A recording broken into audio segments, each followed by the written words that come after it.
This is my mail merge uh, component, and I just wanted to show this. So we have a new HTML editor in Alpha called QUILL, and so I'm using the QUILL editor here. And what I really wanted to do here was be able to build this letter like you can see, and then you just have this collection of letters, and then when you send these letters out, it's the official business letter. And so one of the things I want are this list of tokens, and this is again for the user to use. So this is like somebody in the HR department would design these letters, and then everyone in the department could use them, or in the company. Now, for example, if I right click here, I get a list of the tokens I want to put there that I want to replace stuff with. So then I could pick a token, like I could say last name, and then you'll notice it puts it right there. Of course, I want the full name here.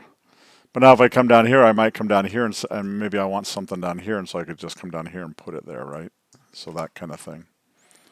So that works out really well. So, and that's kind of built into Quill, like it knows. Like if I picked right between here and put it in here, you'll see it put it right in there just fine. So it's aware and everything. But now, let's say if I want to do a test, so I have this little button down here called test tokens, and so if I click on that, you'll see, boom, it changes the subject matter as well. Friendly reminder, invoice number 1234 not received, then Larry Ellis, Oracle Corporation. Friendly reminder, invoice not received, is there. Dear Larry, that kind of thing. And so it works out really well. And then, of course, this button isn't pushed here. This is just saved as a template. And then later when you go to send the email, then it will replace all those parameters in there. So the first thing I did is I had this Windows token list, and I just want to open this up. And so you can see here it's just static. And this is my token names, and then you can see I have a title that says contact information and then invoice options. And so again, this is somewhat finite. You know exactly what it is that you're going to be replacing. So you build that, and then this here, and then the big thing is right here. When I click on select, it's going to get the value of the token, so it's going to say division or company, and then it's going to run it through this JavaScript function, and then it's going to come down here and close the window. So that's what it's doing here. So now if we go look at the JavaScript function over here, you can see I have two functions. One is to put the token, so that's what this is doing right here. And you can see here, this is grabbing the Quill information. That's what this is doing, the Quill editor stuff.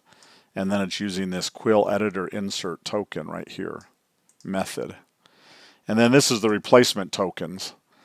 And you can see I had this in another program, so I just copied this real quick and remarked out this stuff. But you can see you could just get the dialog object from wherever, whatever you need. You could just fill it. So I loaded all the tokens, and then I loop through it, and it will replace globally too. So that's what that, I think that's what that G is for, global replacement.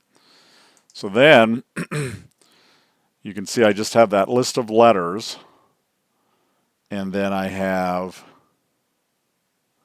here's the secret in the sauce though, I have this right here in the window section in the on show event.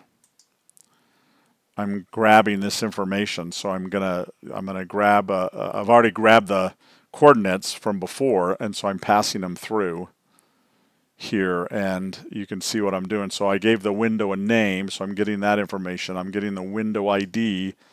I'm loading the element, and then you can see here what I'm doing is I'm loading these elements. So the position, the top, and the left, and you can see how I did that. And then right here, I actually reduced the top by 33 pixels right there, just so it displays a little bit nicer for me. So let's run that again. But every company needs this. Every company needs this mail merge kind of program that can come from the database. Every company needs the email that you can then send it, and every company needs even JSON forms, which I'm going to show next. But anyway, this is what it is, and so then you come over here and wherever you click in it. So if I let's say if I went to this test guy right here and I just started adding these things in just to test it, right? Just to see, oh, what's out there. And then if I said now test the tokens, and you'll see it just removed all those tokens and put in the actual name. So I put in Larry at Oracle, Larry Ellis, and there's all that information. So now I'll just reset it. So there it is. It worked out really well, and this thing will pretty much load wherever you want over here.